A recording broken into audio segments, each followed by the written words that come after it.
अब जब पिछले 7 सालों में इतनी सारी विकास परियोजनाओं से काशी का श्रृंगार हो रहा है, तो ये श्रृंगार बिना रुद्राक्ष को कैसे पूरा हो सकता था?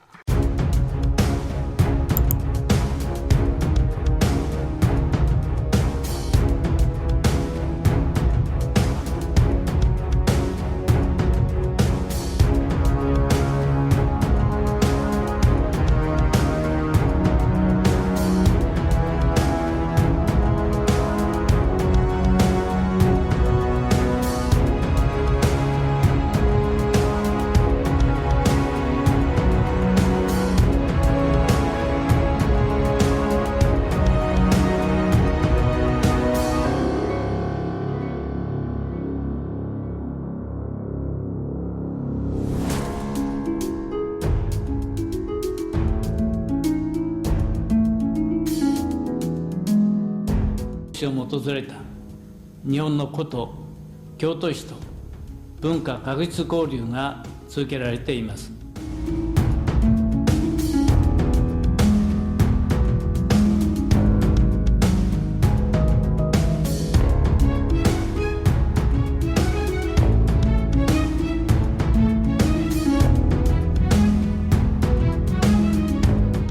इस इमारत में आधुनिकता की चमक भी है और सांस्कृतिक आभा भी है।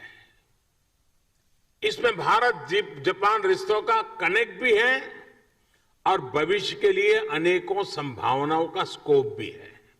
Mumbai Ahmedabad high speed rail हो, दिल्ली मुंबई इंडस्ट्रियल कॉरिडोर हो या डेडिकेटेड फ्रेट कॉरिडोर हो, जापान के सहयोग से बन रहे ये प्रोजेक्ट न्यू इंडिया की ताकत बनने वाले हैं।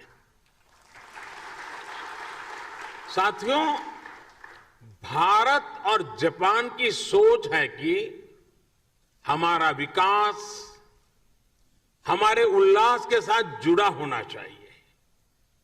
ये विकास सर्वमुखी होना चाहिए, सबके लिए होना चाहिए और सबको जोड़ने वाला होना चाहिए। हमारे पुराणों में कहा गया है, तत्र अश्रु बिंदु तो जाता महारुद्राक्ष वृक्षकाः मम आज्ञया महासेन सर्वेषां हित काम्या। अर्थात सबके हित के लिए, सबके कल्याण के लिए भगवान शिव की आंख से गिरी अश्रु बूंद के रूप में रुद्राक्ष प्रकट हुआ। शिव तो सबके हैं, उनकी अश्रु बूंद मानव मात्र के लिए स्नेह का, प्रेम का प्रतीक ही तो है। इसी तरह ये इंटरनेशनल कन्वेंशन सेंटर रुद्राक्ष भी पूरी दुनिया को आपसी प्रेम, कला और संस्कृति के जरिए जोड़ने का एक माध्यम बनेगा। और काशी का तो बात ही क्या, काशी तो वैसे भी दुनिया का सबसे प्राचीन जीवन शहर है। शिव से लेकर सारनाथ में भगवान बुद्ध तक काशी ने अध्यात्म के साथ साथ कला और संस्कृति को सदियों से संजो कर रखा है। आज के समय में भी तबला में बनारस बाज की शैली हो, ठुमरी, दादरा, ख्याल, टप्पा और ध्रुपद हो, धमार, कजरी, चैती, होरी जैसी बनारस की चर्चित और विख्यात गायन शैलियां हो, सारंगी और पखावज हो या सहनाई हो, मेरे बनारस के तो रोम रोम से गीत, संगीत और कला झरती है। यहां गंगा के घाटों पर कितनी ही कलाएं विकसित हुई हैं। ज्ञान शिखर तक पहुंचा है और मानवता से जुड़े कितने गंभीर चिंतन इस मिट्टी में हुए हैं। और इसलिए बनारस गीत संगीत का, धर्म अध्यात्म का, ज्ञान विज्ञान का एक बहुत बड़ा ग्लोबल सेंटर बन सकता है।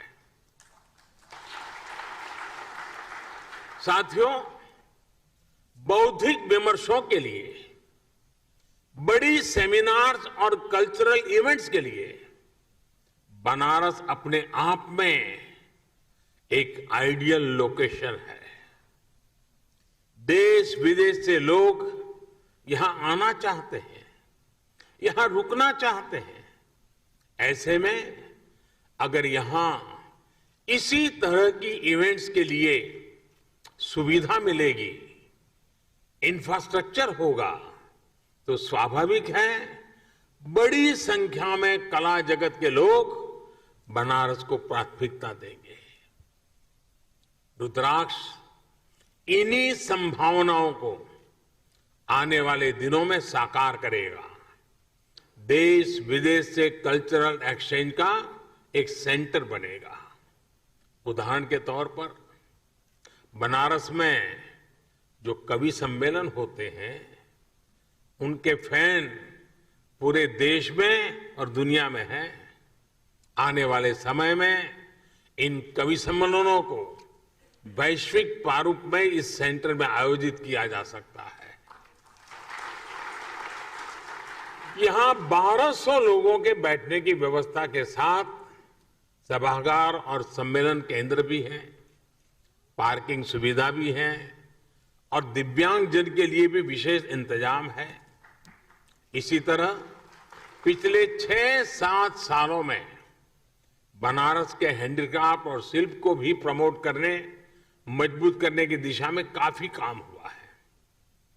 इससे बनारसी सिल्क और बनारसी शिल्प को फिर से नई पहचान मिल रही है।